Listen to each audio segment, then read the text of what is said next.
Salut à tous, bienvenue sur ma chaîne, je m'appelle Irène. Dans la vidéo d'aujourd'hui, j'aurai deux invités avec moi, M. Rémi et M. Fils, qui nous diront quelles sont leurs opinions en ce qui concerne la polygamie. Et stay tuned.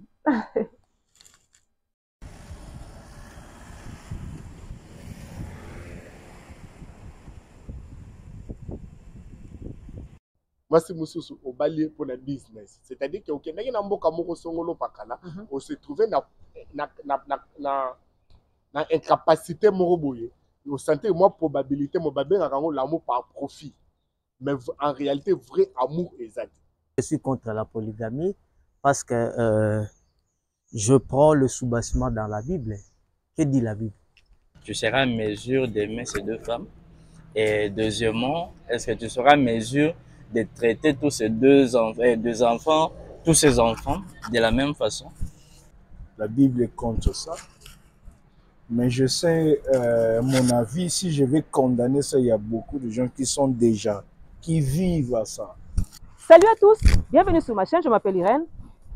Dans la vidéo d'aujourd'hui, j'ai un invité avec moi qui nous donnera son opinion en ce qui concerne la polygamie. Bonjour messieurs. Bonjour. Pouvez-vous vous présenter s'il vous plaît? Je m'appelle Rémi Ilunga.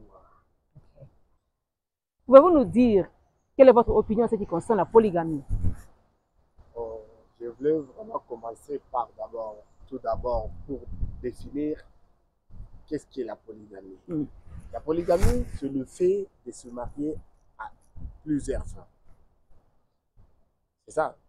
Maintenant, selon mon opinion vis-à-vis de la Kambo Oyo, Kali, Kobala Basi et Belé. Kobala Basi et Belé, selon la Bible, Nzamba le Binini, selon Mokili, Bato Balobakanini, selon ma religion ou ma croyance, Balobakate Nini. Alors, la synthèse, la vis-à-vis de Makamboua, na nyoso, Misatu na Otikoloba. Nazo banda d'abord, nandé na lobi définition n'angweza qu'on se marier na plusieurs femmes. Plusieurs bandaka na 2, 3, 4, 5, 6, 7, pourquoi pas 10. Alors, selon nga, Kobala Basi et Belé, ce n'est que mon point de vue, mon opinion, et ça vraiment ma bête. Pourquoi ils ont ma bête? Selon nga, parce que notre père Abraham, Azari na Basi et Belé. Salomon, Azari na Basi et Belé. David, Azari na Basi et Belé. Alors, mais frère, au lingo loba nini. Oui, tu viens de comprendre, lingo loba nini. Voilà. C'est-à-dire que, Kobala Basi et Belé, ils ont deux sortes. Côté moko, ils ont bien, côté moko, ils ont mal. Je m'explique. C'est-à-dire que quand on a loba économie, tu peux trouver un problème moko boye, songolo to pakala. Moi si au bali, moi si mususu kaka pour le business. Moi si mususu au bali pour le business. C'est-à-dire que au Kenya na mboka moko songolo pakala, on se trouvait na incapacité moko boye. On sentait moi probabilité mon babé l'amour par profit. Mais en réalité vrai amour exact. Deux, on se retrouve dans la polygamie mobo oyo kana kite. Ils appellent les loko mususu. Okoyo ko zala yo na moi sino na ndako. Nde ozomo na ke polygamie ekomi ko pesa sens. Yo moi sino ndako bo yo kani. Na ba vérité oyo binomi balé bo yebi. Yango no moni na kati na Bible un homme de Dieu na kati na Bible et moi sino à permettre hein abimana servante na ye abimana c'est pour babote la ye mona oui izaki ka ya Ismaël na Isaac c'était exact compromis boyoka c'est na kati polygamie ça permis ceux qui bino boyokani yo na mwasi na yo boyokani c'est le point à mettre ma point de vue ensemble boyokani boyoka ça va il faut babal. Alors, on attend selon nga, l'opinion nga, polygamie est amabé. Mais ce qui se trouve, moi, si na yo, boyo kanité, boyo kanité, boyo na point de vue, mon côté, boyo à Bali, au sel, wana et bimi, mabé. Mais, ce qui comme je essaie de parler sur des religions, ce qui est na musulman, na tendance wana. C'est-à-dire que bafandi baomi balo yokani non ma sœur, maman, il faut n'a pas la deuxième femme. Ba yokani moi ça pèse accord. C'est longa dans opinion de point de vue nanga, ce qui moi ça pèse accord andimi. C'est-à-dire que c'est longa polygamie ça m'a. Mais ce qui moi ça pèse accord, voilà polygamie est comme ma vie. Alors j'essaie de parler au moment na soulever le problème la vie, on se retrouver na polygamie na gère business. C'est-à-dire que comme na mboka moko boy vi na ba intérêt oyo nga selonga nazo boya yango et bimi mabe parce que ozo kokota libala pour que oza na intérêt moko ya bolingo, on appelle ça l'amour par profit. C'est on se retrouver na kata bolingo ya profit et yo obima na polygamie parce que landaki mutu pona mbo na sens wana selonga wana polygamie ko tona pe et comme mabe. OK, monsieur Rémi, j'ai encore une autre question pour vous. Selon vos arguments, vous avez dit si vous vous mettez d'un commun accord avec votre femme pour marier une autre femme, alors là, il n'y a pas de péché. Mais là, nous voyons cela avec le musulman. Mais chez nous, les chrétiens, ce n'est pas le cas. La plupart des gens, la plupart des chrétiens qui sont polygames, ils n'ont même pas le temps de demander à leurs femmes de savoir si elles sont d'accord d'amener une autre femme à la maison. Donc, ils imposent une deuxième femme. Donc, ils imposent la polygamie. So, qu'est-ce que vous dites par là? Qu'est-ce que vous pensez? C'est-à-dire que la plupart, en majorité, ils ont canalisé solo là qui n'a moi sinaï. Ce qui au monique parce que ça n'a pas bilo que ce que monique mobali to moi si à s'imposer à ça la bon, c'est-à-dire que ils ont le comme qu'on a c'est peut-être ba yokana qui bien té mais à imposer. Okay. Mais ce qu'on a dit parce que tant au monique to que n'est en tant que le chrétien. Sarah, yes, c'était ça. Sarah a demandé la permission, a autorisé. Et pas ya mobali na yé, hein, que okoyi kozwa mwana musala nanga, hein, pour que abote la yo mwana parce que nga na minute oyo, je suis au bout de mes forces na mona ko bote le sous. Vous comprenez? Et puis mobali basani ni ba yokani. C'est-à-dire que ce qu'on l'a dit, même quand on parle, ce qu'on sait, au même lire la Bible, même faire un peu de recherche par-ci par-là, on comprend que même temps où Salomon a Bali, hein, aïe, moi c'est et ko accompagner Koutou. Basin Nayan Bané ko accompagner Koutou. Je voulais te dire quelque chose de Suna Bakissa. On va dire na bande ko na biso baluba. Baluba. Ok, au moins, n'était pas Bisso Balouba, par exemple, pas Bisso Balouba, je crois dans des années 1980, quand papa n'a Kokola. C'est-à-dire que à moi ni moi na moi si beaucoup bakena maman, papa, maman à l'éviter ça va dans ces pays là. Et moi nous vraiment. Et puis quelque chose grave, papa, maman ko, bien en a signalé que le belayo que Bisso Balouba, papa azo memba, aki ko memba vraiment maman. Je disais maman amener vraiment papa qui va la jeune fille mon. Et puis il peut cadrer peut bien ba fali peut bien bazan ça.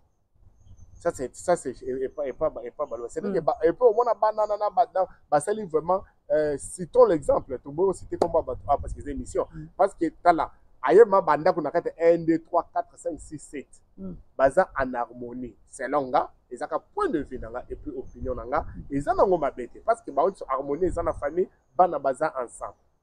OK, ce que na kosiko na koki ko bakisa lisusu nazoloba na kate na ina loba le pour et le contre.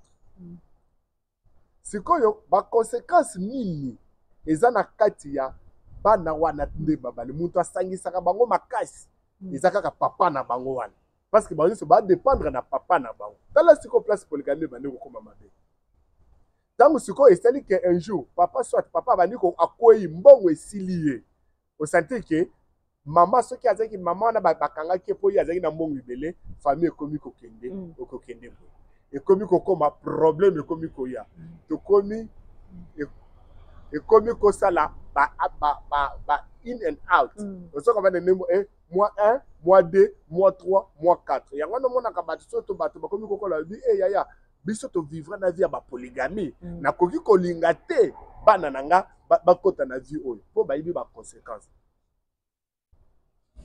OK. Sikoyo c'est ça bon selon constat nangai. J'ai comme l'impression que mibali bazo enjoy bazo sepela bango ko zala kaka na basi ebele parce qu'ils se sentent permis.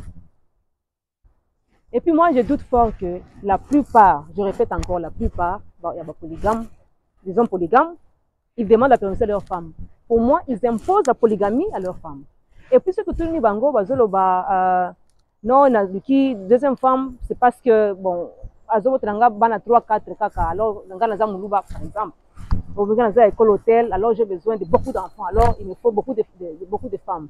Il y en a qui disent non, de toute façon, il me faut changer au moins, tu vois, pourquoi moi c'est mon.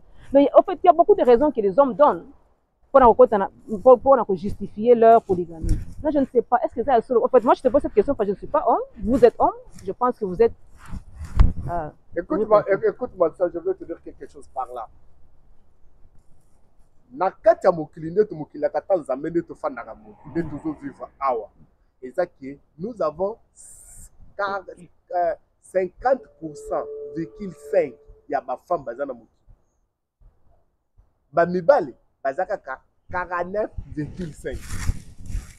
C'est-à-dire en réalité babasi baza mokili, bamibali baza ebele. Yango wana nazotuna est-ce que eza raison to te? Sikoyo na bandi sikoyo ndenge na expliquer lo moko bato soki bamoni bango baloba vraiment ndeza vraiment eza raison te ke lokola bino oza ebele fo babala mpo badimine charge wana bato te, mais avec basi bakomo travailler na bango eza nango mpe problème lisusu te parce que nous avons de femmes qui vivent seules bazovivre na bango mpe baza mpe très bien koleka mpe bamibali mosusu oza kopana eza nango vraiment na bapourcentage wana selon moi eza vraiment très important lisusu te parce que il y a des femmes qui se débrouillent. Mais mpona korépondre na bima libanda na question na yo te mpona korépondre très bien, c'est-à-dire que bamibali il y a des pourquoi moto basi bakomaka na polygamie bamama nanga bolanda nga. Pourquoi biso bamibali tokomaka na polygamie? Mabe majorité eutaka epai ya bamama nde basalaka mabe. Napesa net exemple, mobali okoti na ndako eyambeli kaka yo oye kaka boye okoti eyambeli kaka mama azoyamba mobali atali vraiment difficulté vraiment à se décourager. C'est quoi qui on attaque camarade ne moko à moi si libanda aki on peut-être atana mutu moko de façon ozoyamba ye déjà repousser mon comme la deuxième fois. Au moins, c'est-à-dire qu'en réalité maman yo de pousser mobile sans le savoir. Comme la deuxième malibanda. Papa Rémi, pardon, nangina bakisaka natuna ke loko moko. Ce qui occupe na yo et yambeli moi si na yo eza bien te, ça t'arrange. Pourquoi ne pas parler à ta femme? OK chérie nangai et yambeli na yo wana, eza trop citron. Tu vois? Est-ce qu'on change ngo pizza vraiment comme sango moi pizza, comme sango moi strawberry. Mais yoka, dans la vie chez moi 100%. Non, moi je ne dis pas, nous parlons en général. En général. Voilà. C'est pourquoi on a le but en général. C'est en général, est-ce que ma maman va yoka questionnement. C'est-à-dire que ça peut-être à cause à observer. Moi, pas tous observer. Vous offrez quand même maman ça, aya fana peut-être toqué, mais que pas master na ngamobo. Façon master na moi ça zo ya mbaye. Ah, aya betele je dis ande ba yandi maman ça va. Oyo ndi ça moi c'est mais ngana le bilanga. Je causais une fois avec Ndekonanga moko mwasi, Ndekonanga mwasi, ayebisanga le mot très important et kanganga, alobi ba mama ba mitika kapé. Le fait ya ko mitika c'est au moni ka boti ne kaka boy. Façon mitiki et ko pousser mobala de malibana. Façon mitiki. Hein? On comprend et ça pas mission ko et comme na ngoli o comme si mutu na kete via polygamie ya kana kité. C'est de façon mitiko il y a kasinga na zana bana tala na zabola tala ka musala ozo pas même mobile azo sentir ya no moni que majorité à partir ba ko biko ke banda tala ezana ba makambu mususu hein eza biso ba mama de tozo micro bino ba mama de bo micro les ba problème oui et puis maintenant souka bo ira condamner biso ba mibali. Papa Rémi nako cité pays té, OK, mais je sais que dans un bon il y a un pays où il y a une loi qui est votée. Là, on dit la femme est permise de marier plus d'un homme. Donc, elle peut marier 2 hommes, 3 hommes, 4 hommes. Maintenant, dis-moi, une femme, au balier, il n'est pas proposé le but de façon, sorry, j'aimerais aussi avoir que mon bal n'a pas ami balé.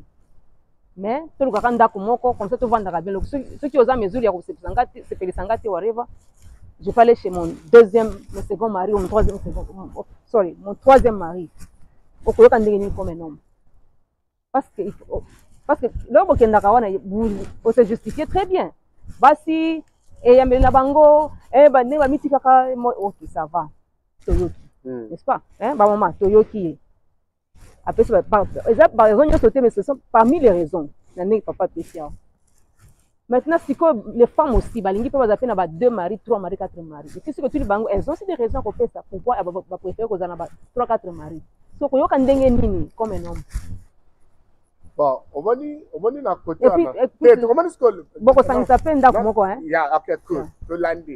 on a dit quand on a introduction émission dans l'émission, merci maman Irène. Na lobby tozolanda exemple à notre na cité yo na Bible. Abraham toye Abraham Salomon, hein, David, je crois ils ont Élémi something like that. Ba tout soit dans la Bible. Ezaki ba mibali nde bakendaki ko bala basi. C'est la polygamie selon moi. Na opinion nanga ils ont autorisé selon la Bible. Mais je lis la Bible de Genèse, Apocalypse.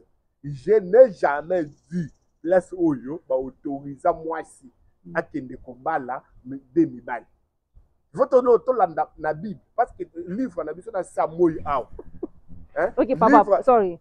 Donc ozo forcer to la Bible parce que ndie est intérêt na Bible ezali. Non, il n'y a pas des intérêts. Ozo landa. Toza au moins to na mokili oyo. Toza oyo ba religion ou bien ba loi oyo toyebi eza courant eza pe na Bible.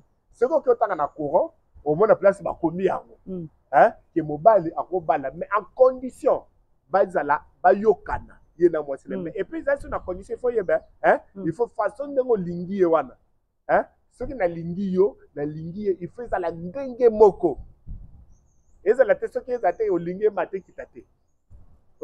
Mais na kata courant, na kata Bible, ba lobi moi ça kende ko balate. Mais on autorise ya mobile à balle. Mais ba PCP condition.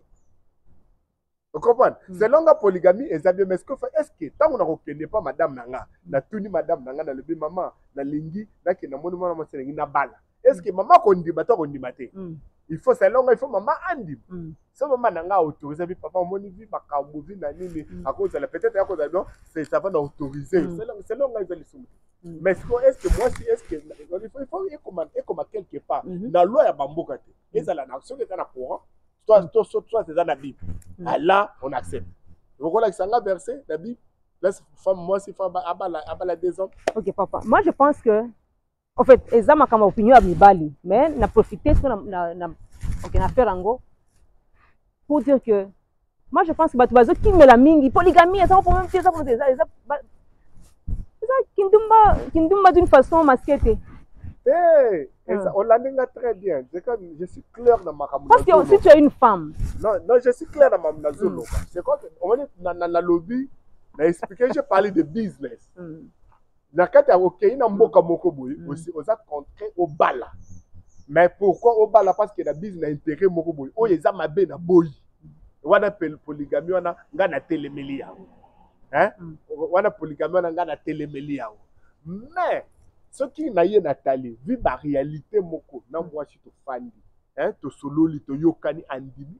On peut faire polygamie, ça problème te. Wana na lobby c'est le mais faut boyokana. Mais ça lisusu na likamu mususu na ngena signaler o lisusu. Eza ke ekoki ko salama ke mobali banibali musu façon ya koyambela, façon ya kotala, façon ya komitika, façon ya kozala. Bazo pesa remarque yo maman, papa masala taboy, kenda ta ganyo bani yoka boy, ozo yokate. Et yo sala ke mobali asanini akei ko bala masi. La négligence na yo maman.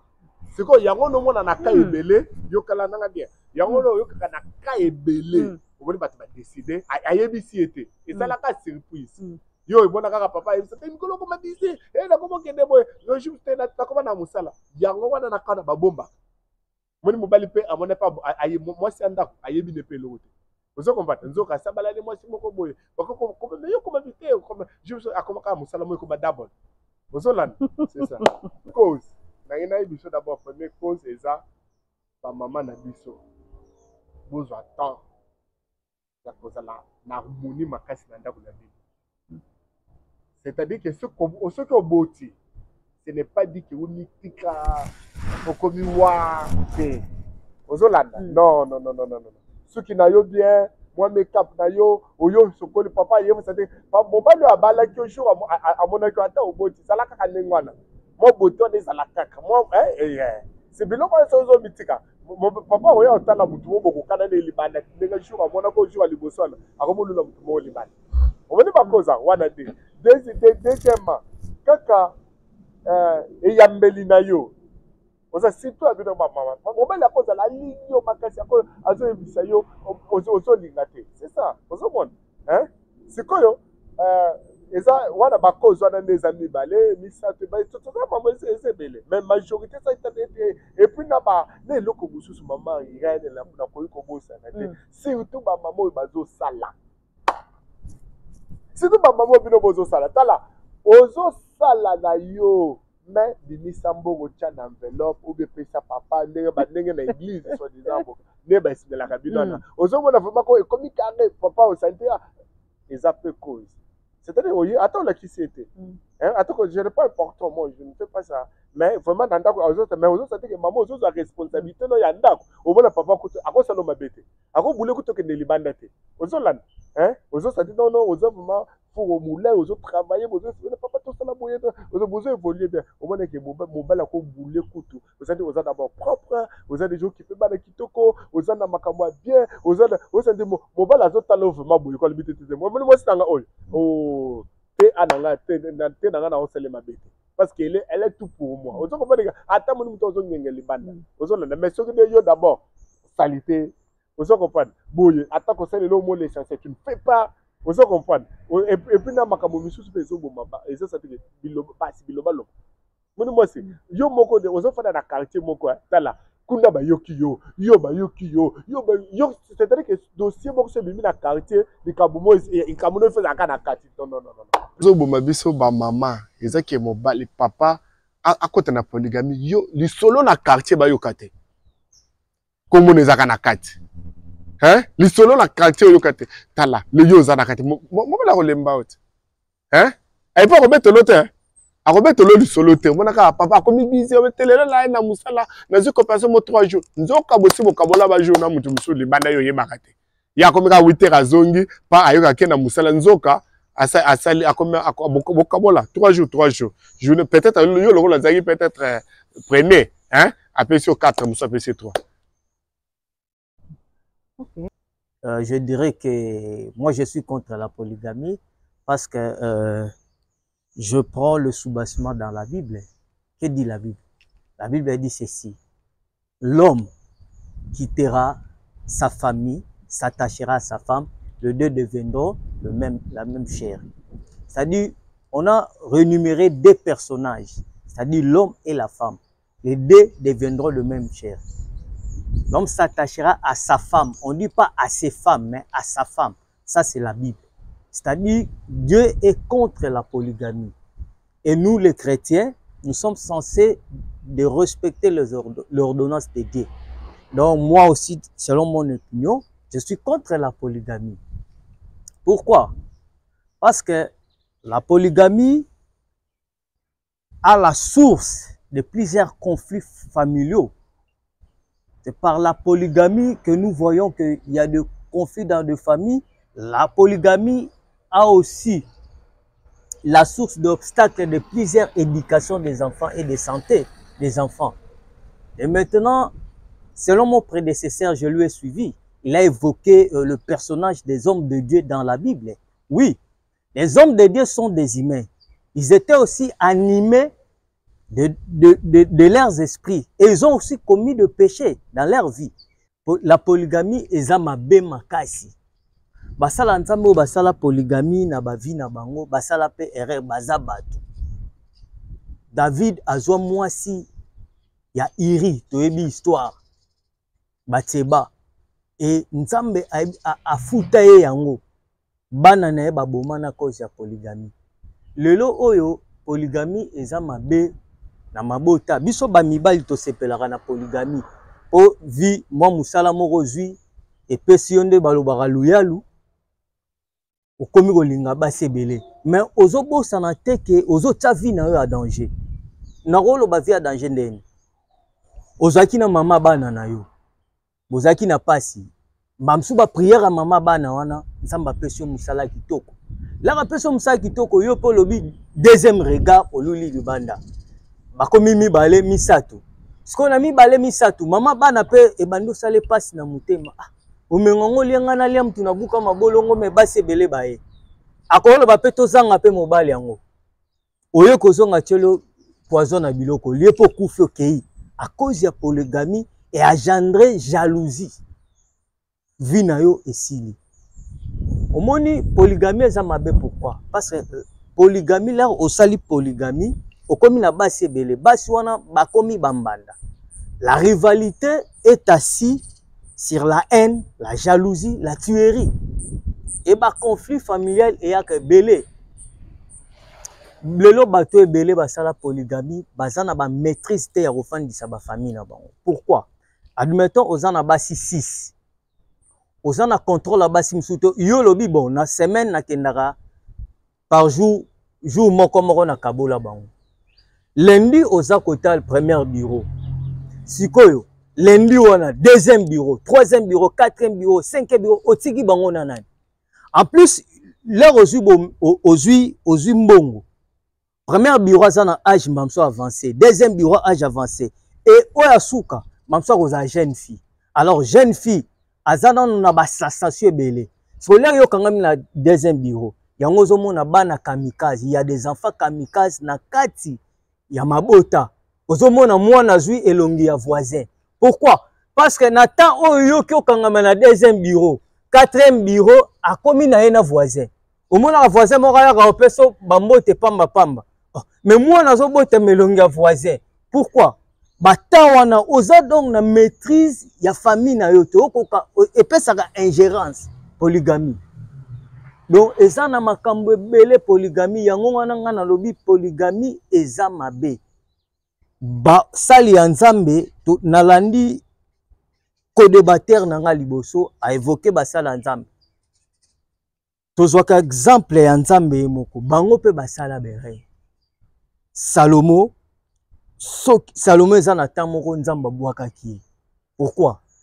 Salomo bandaki bien na nzambe. Mais là ayo kozwa basi ebele akomaki na nzambe ya basi wana. Nzamba long ayebisaki Salomo na juré yo sur 12 tribus. Na otikaka tribu moko po na reconnaissance à David. So ezaki David te ben na jubino ba tribu nyonso. Pourquoi? Salomo ke no simba ba nzambe ya basi wana ebomaki force. David ye moko pe ba frappa ye likolo ya basi ebele bana na ye mwana na ye moko akenda ko bima na ndeko na ye e bota pe susu liwa ya mwana ne mususu so toke pa ya père na biso Abraham et nani non Jacob okomona Joseph soka tekamaki je suis pas sûr que soki Benjamin abota maka maman moko na Joseph azalaka angalinga te bateka yana. Conflits familiaux, bana ya bambanda. Rivalité et vandaka na jalousie na haine. Bateki muninga na bango. Lelo okokoza na mbongo ebele. Olobi oza na mbongo ebele. Oza président de la République. Okena famille moko. Bana tata moko mama moko. Olobi oza na 3 filles nazo bala bango nyonso. Bauti libumu moko tata moko mama moko. Oye na mbongo na yo po mona polygamie ya mabe. Là ozui bango bana wana ata opesi bango otieli bango ba compte en banque là babandi kobota bana baloba te touti tata moko mama moko jalousie okoma kaka haine ata epesi bango basi na nga mais boza bana tata moko mama moko donc comme evanda déjà na rivalité vandaka na haine na jalousie polygamie kozalaka bien te yango conseil na kopesa ke mibali tolanda sentiment ya mbongo te toza nango. Tozo timbola libulu ya liwa na biso moko sans le savoir. Basi bakoki ko décider pe suka ya carrière ya yo mobile. À cause ya makambo yo moko koluka. basi babundi moko pa kosuka motema tiololo kwa mabelo boke. Yes. Il y a de ces deux femmes, il sortira bien sûr de deux types d'enfants. Maintenant, en tant qu'homme, il faut se poser la question, avant de se lancer bien sûr dans cette vie de polygamie, il faut se poser la question de savoir est-ce que, un, tu seras en mesure d'aimer ces deux femmes, et deuxièmement, est-ce que tu seras en mesure de traiter tous ces deux enfants, tous ces enfants de la même façon? Parce que nous avons beaucoup de témoignages des enfants qui sont venus des familles polygames.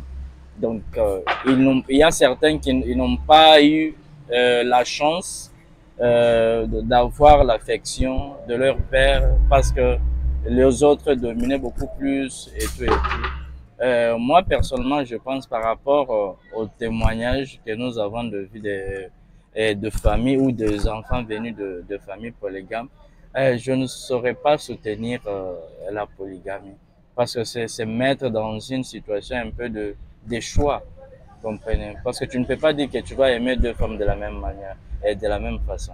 Il y aura toujours celui qui sera plus aimé que l'autre. Et les conséquences qui vont en découler ne seront pas vraiment appréciables. Ok. Parler de la polygamie, hein, pour moi, je vais dire ce que la Bible dit. La Bible est contre ça. Mais je sais, mon avis, si je vais condamner ça, il y a beaucoup de gens qui vivent à ça. Mais selon la Bible, la Bible n'autorise pas ça. Mais avant c'était autorisé. Mais aujourd'hui, Dieu est contre ça. Je ne sais pas, mon avis, c'est que moi, je peux essayer de donner comme le conseil. Dieu est contre la polygamie. Avoir des femmes, beaucoup de femmes. Dieu est contre ça. Dieu est contre ça.